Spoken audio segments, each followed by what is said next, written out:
Bueno, continuando con el tema, vamos a desarrollar la parte número 2 de las superfamilias Carioidea y Oxyroidea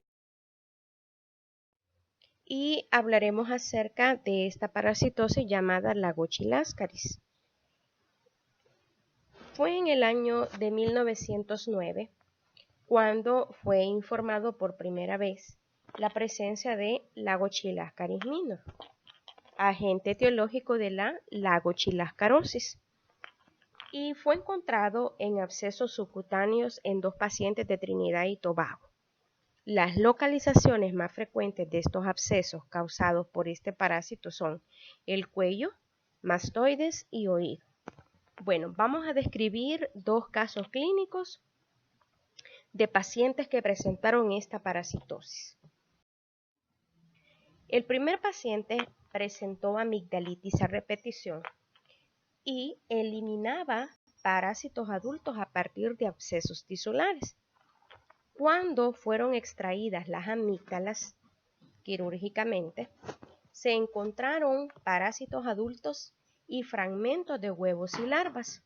Los gusanos salían al estornudar, al toser y al sonarse. La paciente eliminó 75 gusanos adultos.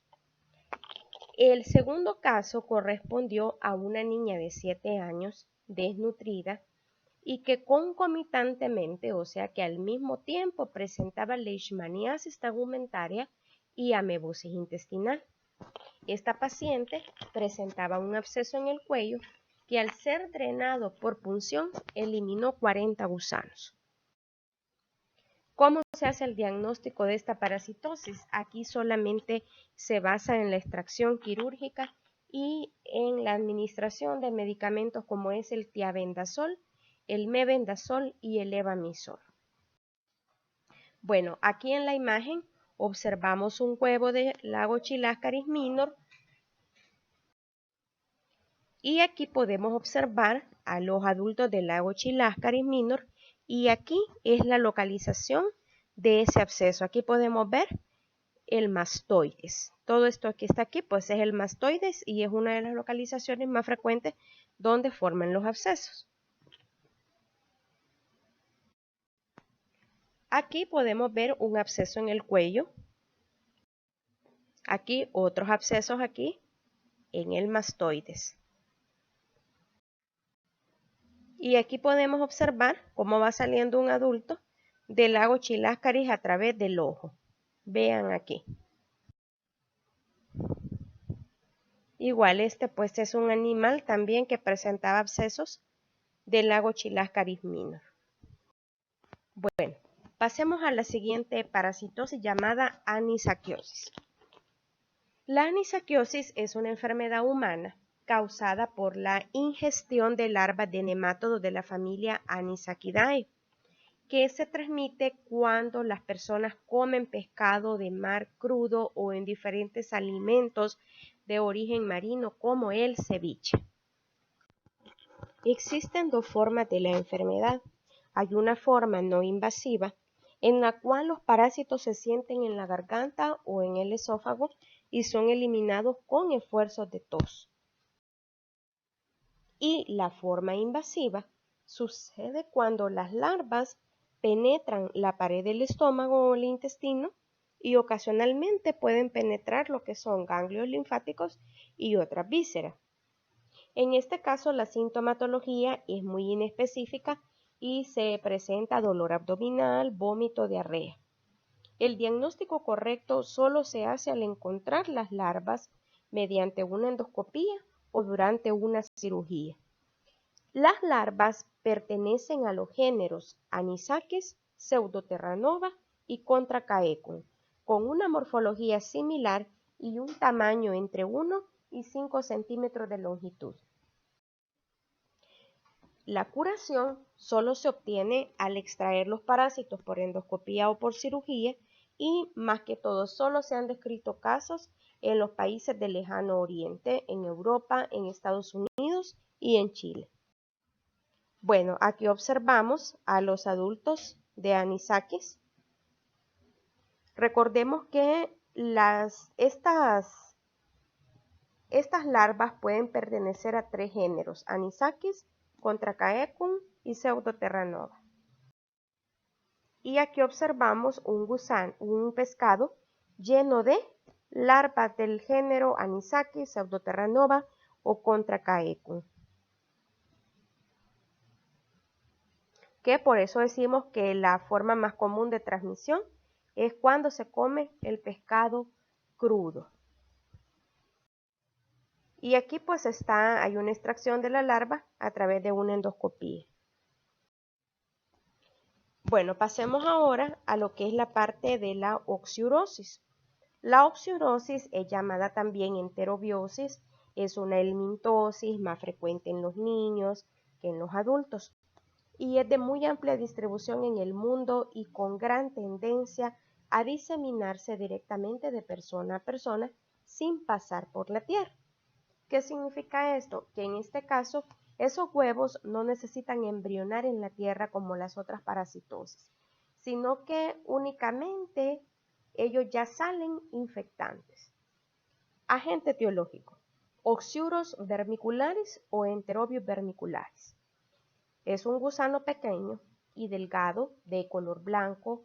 La hembra tiene un tamaño de 1 centímetro de longitud con el extremo posterior recto y muy puntado, de lo que deriva su nombre popular como que fuera gusano en alfiler.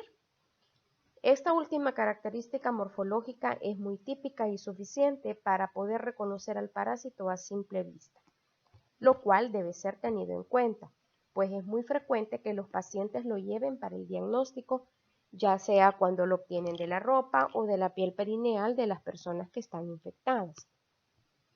En el caso de Enterobius vermicularis, el aparato genital es muy desarrollado y en el estado de gravidez se observa el útero lleno de huevos ocupando casi toda la totalidad del cuerpo del parásito hembra. En el caso del macho mide solo la mitad de la hembra, o sea 0.5 centímetros, y tiene su extremo posterior curvo, provisto de una espícula copulatriz y raramente se encuentra, pues tienen la característica que muere después de la cópula y es eliminado en las materias fecales. Los huevos son blancos, transparentes, con un lado aplanado, por lo cual tienen una forma similar a una letra D, cuando se observan en una posición que muestra el lado plano.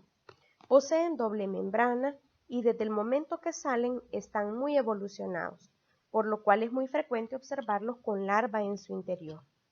Muchas veces al huevo se le observa la larva. Su tamaño es aproximadamente de 50 micras de longitud por 25 de ancho. Bueno, vamos a observar esta imagen. Aquí tenemos el gusano macho de Enterobius vermicularis. Vemos aquí las características con su curvatura posterior y aquí tenemos a la hembra de Enterobius vermicularis con su extremo posterior recto y bastante puntado. Y todo esto que vemos aquí es el útero lleno de huevos. Bueno, aquí observamos útero lleno de huevos también y la cola que termina en punta, o el extremo posterior, ¿verdad? Bueno, aquí vemos el adulto macho. Vemos aquí cómo se observa la curvatura posterior. Y aquí tenemos a los huevos de Enterobius vermicularis.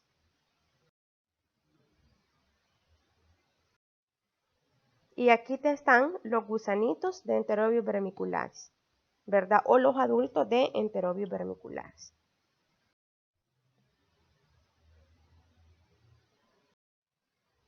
¿Cómo es el ciclo de vida? El ciclo de vida para Enterobius vermicularis, en este caso el paciente va a ingerir los huevos infectantes y es frecuente la autoinfección. Luego los huevos liberan larvas, las cuales se transforman en adultos en el intestino grueso. Estos huevos son puestos en la región perianal y contaminan la ropa. Luego en el exterior los huevos no embrionados forman larvas rápidamente y la infección es generalmente familiar. Fuentes de infección. El método más frecuente de infección es por las manos. ¿Qué pasa en las manos? Durante el rascado se acumulan debajo de las uñas y ahí permanecen para reinfectar al mismo huésped o pasar a otro. Por eso es que nos decía que era muy frecuente la autoinfección, pero es por eso, ¿verdad? Porque esos huevos quedan acumulados debajo de las uñas. Las pijamas o la ropa de cama son también frecuente origen de infección, especialmente para niños que conviven íntimamente o niños que duermen en la misma cama. Otro dato importante es el polvo de las habitaciones, ya que se ha incriminado como posible fuente de infección, ya sea porque han sido inhalados estos huevos o por la posterior deglución. Algunos autores han defendido la teoría de la retroinfección, según la cual algunas larvas que se han liberado en la región anal pueden volver directamente al recto y de ahí al colon, donde se convierten en adultos. Aspectos importantes de Enterobius vermicularis. El proceso total del ciclo dura de 2 a 4 semanas y la longevidad de la hembra es corta, generalmente vive 3 meses. La razón por la cual se produce migración al exterior no se conoce completamente, pero se cree que sea por requerimiento de oxígeno. La salida de los gusanos puede hacerse en cualquier momento, pero es más frecuente durante la noche, posiblemente debido a la mayor relajación muscular del paciente.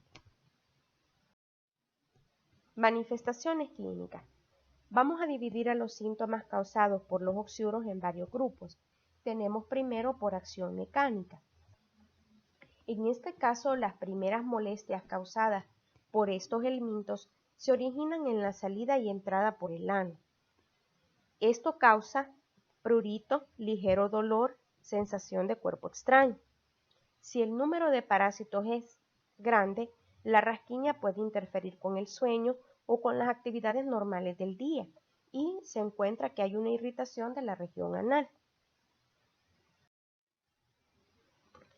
Pueden también haber alteraciones del comportamiento. Esto se debe a que el prurito hace que los niños pierdan atención en la escuela, se despierten en las noches, sientan preocupación y se puede desarrollar incluso hasta una tendencia a la masturbación debido al estímulo sexual originado por la picazón. Y hay también chasquido de dientes. Pueden haber infecciones secundarias. Cuando hay una invasión genital, algunas bacterias pueden ser arrastradas con los parásitos a vagina y aún a útero, a trompas de falopio y al peritoneo. Pueden haber localizaciones ectópicas, es decir que hay casos en los cuales se han descrito peritoneo, pared del intestino, apéndice, ovario, hígado, pulmón y se da cuando migran estos parásitos. ¿Cómo se hace el diagnóstico? Sabemos que para lo que es el Enterobius vermicularis, el diagnóstico es generalmente encontrar huevos, ya sea en la región perianal, en la región perineal o en la región vulvar. Y para esto vamos a tener que hacer el método de la cinta engomada transparente o llamada método de Graham. La muestra debe tomarse antes de defecar y sin previo lavado de la región perianal. Las cintillas deben observarse el mismo día utilizando el condensador bajo para dar un mejor contraste, pues los huevos son blancos y son muy transparentes. El examen coprológico corriente usado para el diagnóstico de otros parásitos no es efectivo. Es decir, que el examen general de heces que nosotros conocemos, ¿verdad? El montaje directo, este no es muy usado para el diagnóstico, ya que solamente se encuentran huevos en las materias fecales aproximadamente el 5%. Y a veces el mismo paciente encuentra los gusanos en la ropa interior, en la pijama o en la región perianal o perineal y muchas veces lo lleva al laboratorio, ¿verdad? Para allí de esa manera pues enseña qué es lo que ha encontrado. Bueno, en esta imagen vamos a encontrar cómo se realiza la técnica del método de Graham. Bueno, aquí vemos la técnica y aquí es donde están tomando la muestra de la región perianal.